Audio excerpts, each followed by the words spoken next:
All right, hello. My name is Anashray, and we are here to talk about digital photography, advanced imaging, lecture 2.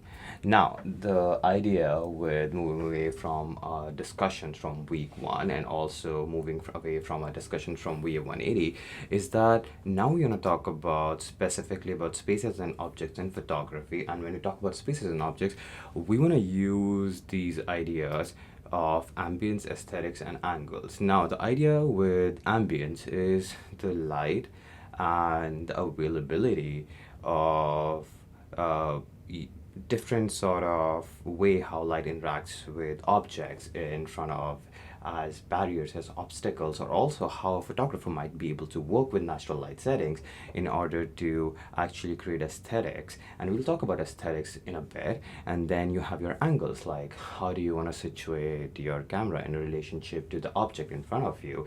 So a higher perspective or a lower perspective. Also, it depends on why you're interested in taking a landscape shot or a portrait shot. Now, what I also correlate ambience, aesthetics, and angles, that's really important for me. That's why I say always remember the 3 A's, at least in my photography courses. And it also relates to what Henri Cartier-Bresson, the legendary French photographer and photojournalist, also often alludes to, is that you see with your eyes, but then you process all the information, be it like what sort of angles you want to work with, what's the ambience, what's the aesthetics through your mind, and also these various different exposure settings that you have to navigate when you work with your cameras. That's all the information that you have to process in real time and also enact by using a camera. And then eventually it has to be led through your heart when you make the final choices of which photo works and why this composition doesn't work and what sort of editing choices you have to eventually make at Lightroom or on Photoshop. All right, so in this slide, we'll cover negative space, maximalization, color harmony, noir, monochrome, and focus on objects and subjects to be specific. Now, first thing that I really want to talk about is negative space. Negative spaces is something that I have sort of had a lot of conversations in VA 180 and also Meter 110. Both those courses talk about basics of photography and basics of editing.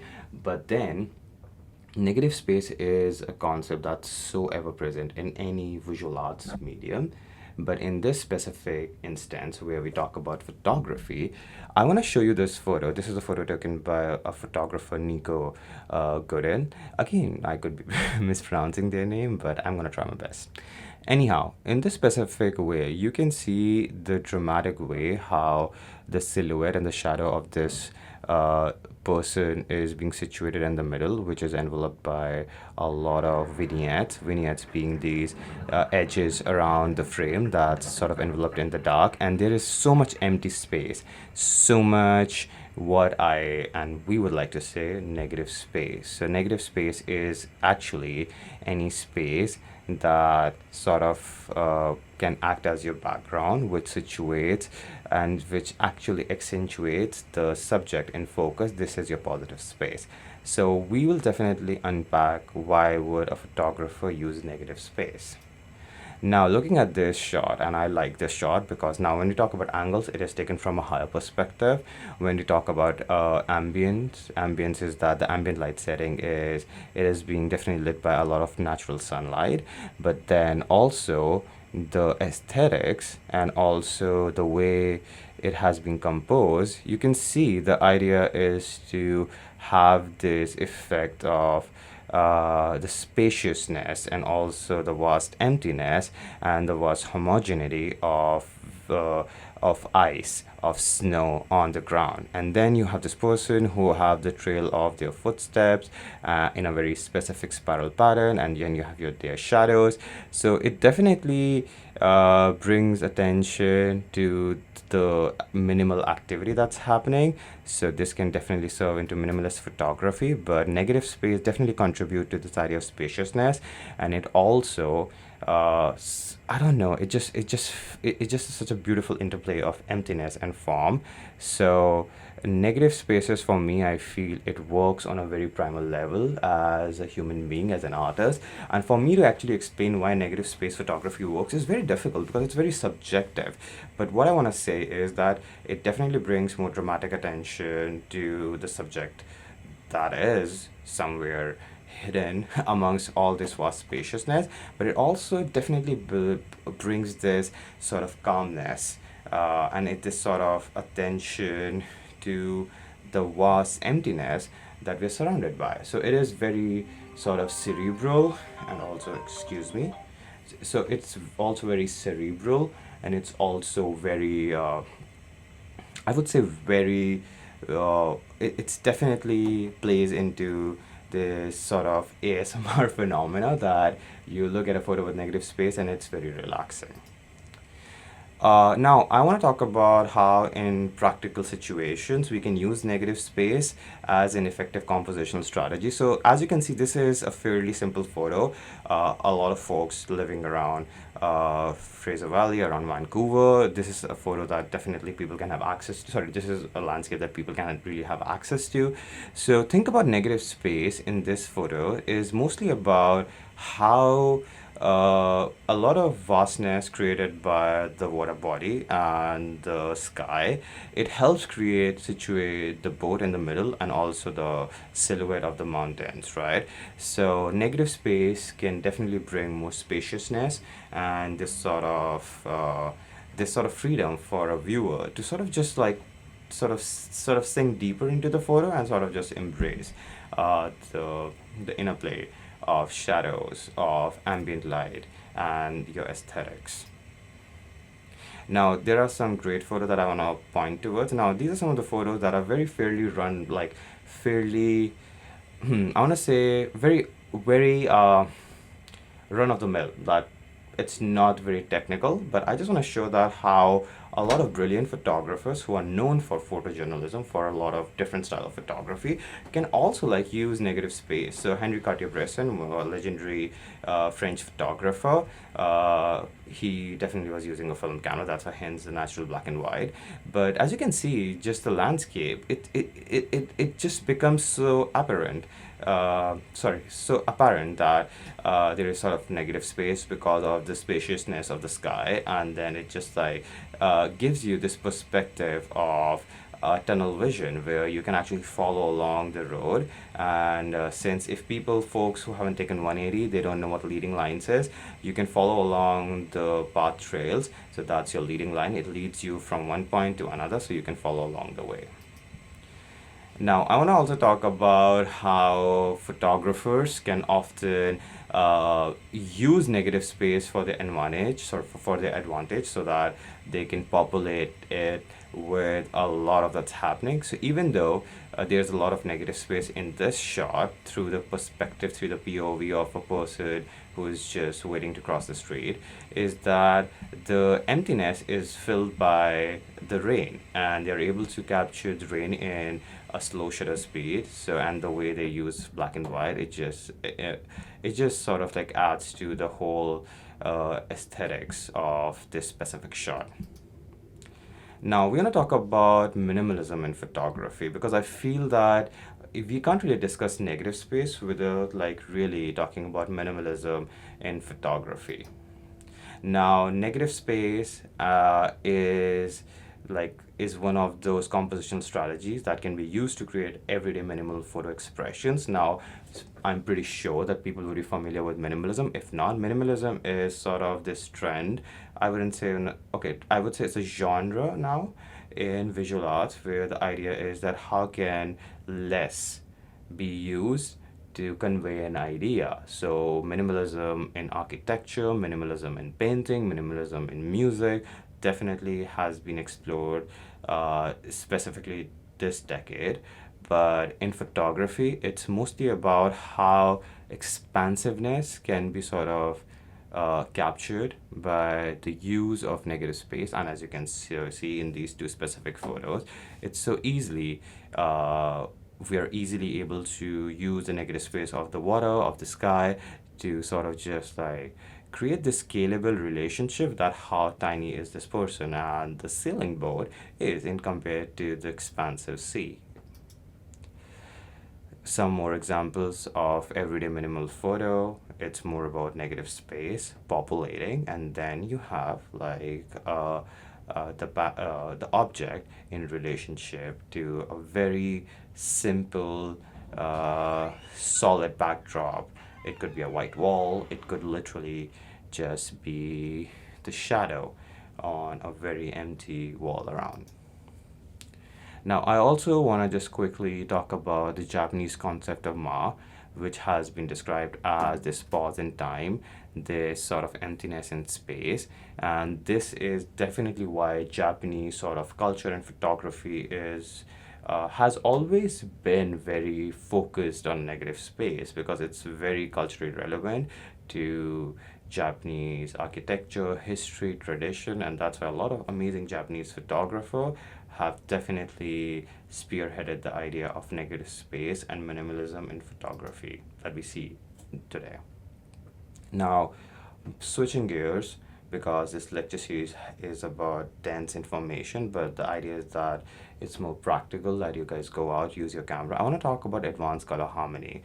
Now, we have definitely talked about color harmony in Wave 180, so I'm just going to quickly do a quick recap of what we talked about. So this is your standard color wheel. If you don't know what a color wheel is, I would urge people to sort of Google it, ChatGPT it, you'll see what a color wheel is. So what color wheel is definitely, not definitely, color wheel is that it is this wheel of colors. It is arranged in a way that the color opposite on the wheel are actually known as complementary colors. For example, as you guys can see in the color wheel that I have on this course slide, yellow and purple, they are actually complementary to each other. What it means is that when you use yellow and purple, they will work really well. So you might have noticed in your own experiences that if there is, let's say you're wearing a yellow sweatshirt and you're posing in front of a purple backdrop, the backdrop and the subject, that is you wearing the yellow sweatshirt, it's just gonna pop really well, and there is a very good complementary contrast. So that's why I use complementary color graphic designer specifically to convey an idea. Now you can see green and red, very classic complementary color, again very something that's very experiential, right? And you can see in these photos as well that I have in these course slide. Now what I want to talk about is that in advanced color harmony, as you can see in this image by Alex Webb, an excellent photographer who uses the interplay of color really well. So Alex Webb is definitely using red and green as their complementary color, but he's not restricted just by two complementary color. He is using a gamut of colors, like it's the silhouette, it's the black shadow, it's the blue, it's the purple, it's the shades of red. It's just the way the light and shadow is interacting. It is definitely a very good use of color harmony. And a very good of color harmony means that you start from a complementary color combination, that is yellow and a purple or a blue or an orange, but then you think about analogous color. Now when I say analogous color, I want to say that colors that are next to each other on the color wheel. So yellow and orange can be analogous color. It means that they are sort of like together, but next to each other, they can complement each other. If there is I want to say complement, they can like help each other out if there is a strong presence of purple. For example, in this specific photo, there is a lot of shades of red that are analogous to each other, but they're able to complement with the darker blacks and the greens. So there is definitely that element. So the idea is that you work with a complementary color pairing, but then feel free to explore analogous color. That could be different shades of blue, yellow, orange, red. But imagine if you just have one subject and a backdrop, and then you want to use analogous colors, that they wouldn't really work well, right? Because imagine you're wearing a red hoodie and you're posing in front of like a solid red wall. Everything just gonna feel that everything is camouflaged. It's like hidden in plain sight, and you don't really want that unless that's your creative idea. But in real life, when you're actually out in the world on street, there are just so many colors, but as a good photographer, you focus on the two complementary color, and then you bridge and sort of like just zoom out and then look at all the analogous color that is actually at our disposal to work with. Some more examples. No, sorry, no. I want to say some actually good examples for advanced color harmony, where there is a lot of analogous color that has been used, but also complementary colors.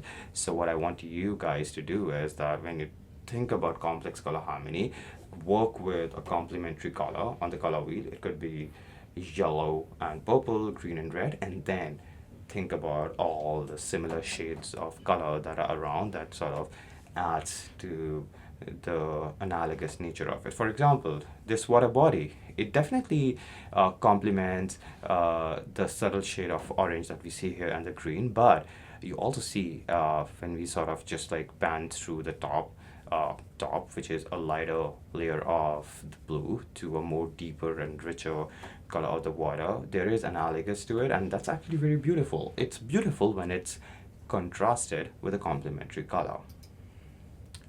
Now, just looking at more photos, this time we are interested. Now, again, 180 folks, you guys remember, very simple exercise.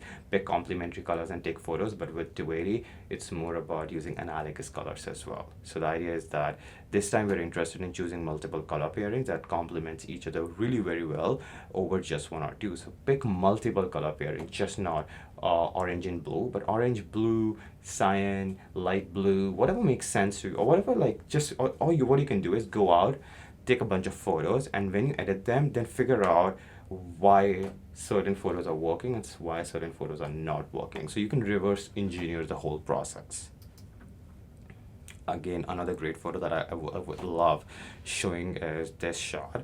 Now, this shot works in so many different fundamentals. So when we break down this amazing shot by Trent Park, is that Trent Park is using advanced color harmony. So there is complementary color of the blue and the orange, and the blacks and the orange that are very opposite on the color wheel. And then there is analogous color of hues of orange, red, and yellow, as you can see with the sunlight hitting the curtains. And then you have a lot of negative space around the edges, and then you also have rule of thirds, you have symmetry. So there's a lot of composition that are at play that sort of works really well for this specific shot. So I've already broken this down in the course slide, so you can definitely just use this as a great example of an amazing color harmony shot that uses composition really well. Again, another great example from Alex Webb, great photographer who is able to use color harmony, just able to just a local street scene. When he's traveling, he can sort of just captures the natural color of the people, what they're wearing, and the object and the subject so well. So complementary color, analogous color is just such a great shot. Again, great shot. Again, I don't really want to like over explain these photos. You can just like see these photos and you can understand how complementary color, analogous color, and then there is creativity, there is ambience, there's angles. So you definitely want to unpack all these technical ideas, but then you have to be just really true to who you are as a creative person, and also think about like how the person in front of you is actually enacting. So what do you want to capture? Which movement? And what sort of lights and shadow. So yeah. Now moving from minimalism, negative space, and a lot of colors, I want to talk about maximalism. If negative space is working with the Japanese concept of ma, then the opposite will be working with the maximum usage of space in photography.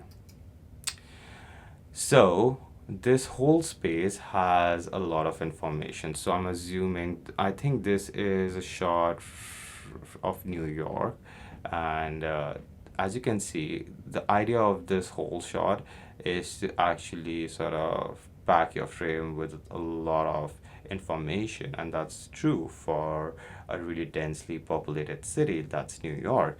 So a minimalist could have just using the tip of the skyscraper and then contrasted it with the spaciousness of the sky, but a maximalist is interested in all these micro details. As you can see, maximalism in photography is actually about populating your frame so that you can see all the colors and all the chaos. So this is a photo by Constantine Manos, and this works so well because it just like puts you in the middle of this specific event where people are dressed up in colors, and yeah, it's just that a lot of American colors in this specific shot. So it's actually about putting you in the chaos in a lot of information that's around you. That's the whole point of maximalism in photography. Now, Constantine Manos is really interested in using maximalism, so that's why they are using a lot of lower angle shots to be able to look up to a lot of things that's happening around.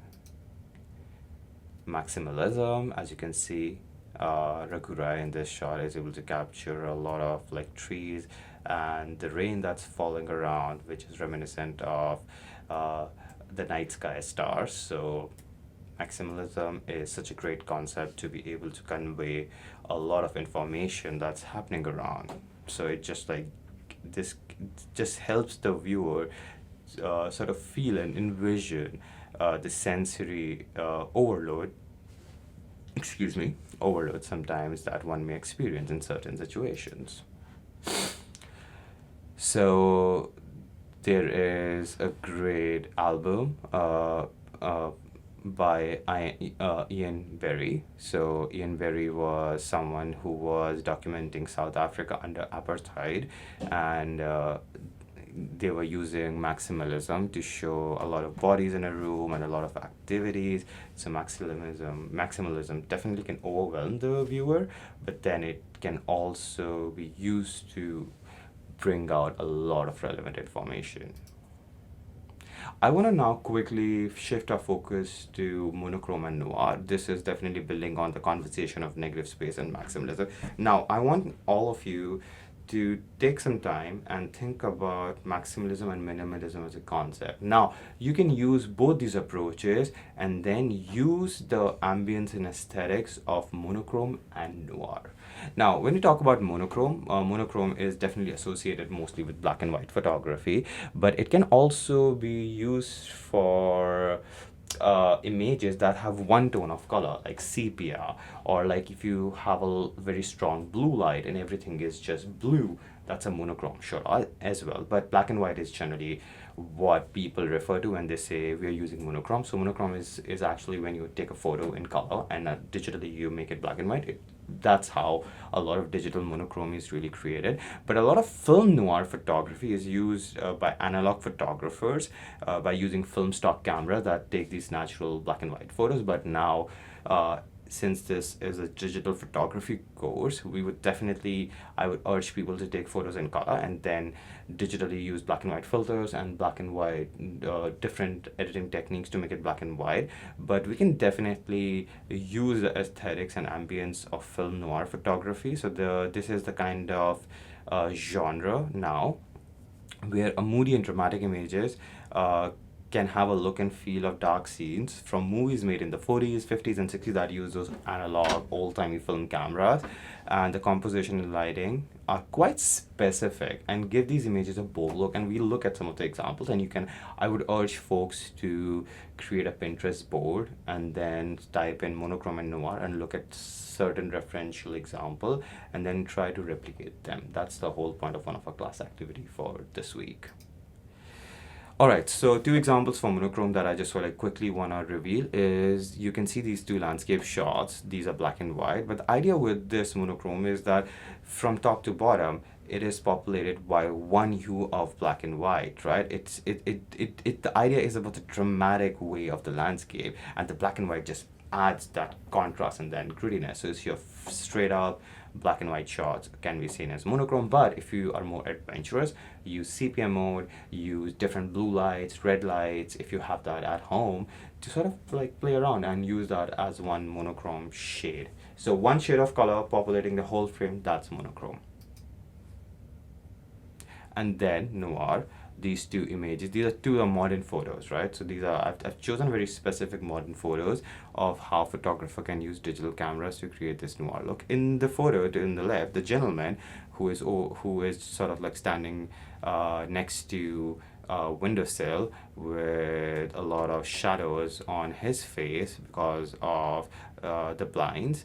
As you can see, the idea is to have this dramatic revelation, this idea of situating, of just this creating this moody, contrasty black and white lighting, and this is known as hard light. So in VA 180 we have done exercises talking about hard light and soft light. So hard light is something where you use an obstacle, that's the windows, and the sunlight is creating a lot of hard shadows. Great way to do noir photography. And in the second shot, it's a gentleman in, I'm assuming, in his study somewhere, and the way it has been composed, the black and white, the dramatic light, it just creates like a story. It's like a mood. So that's what noir photography is about. It's about mood, drama. You can use negative space, you can use hard light, whatever makes sense to you. So go on Pinterest, look for noir aesthetics, and see what makes sense and what fancies your aesthetical choices and preferences. Alright guys, so for today's lecture, I just want to point out that this is your project too. Go through all the prompts and use Lightroom to edit all these photos, and please think about how do you want to approach noir and monochrome as a concept, and more instruction will be there on how to create these Pinterest boards. That's part of your class activity. Alright, that's it for today. Thank you so much.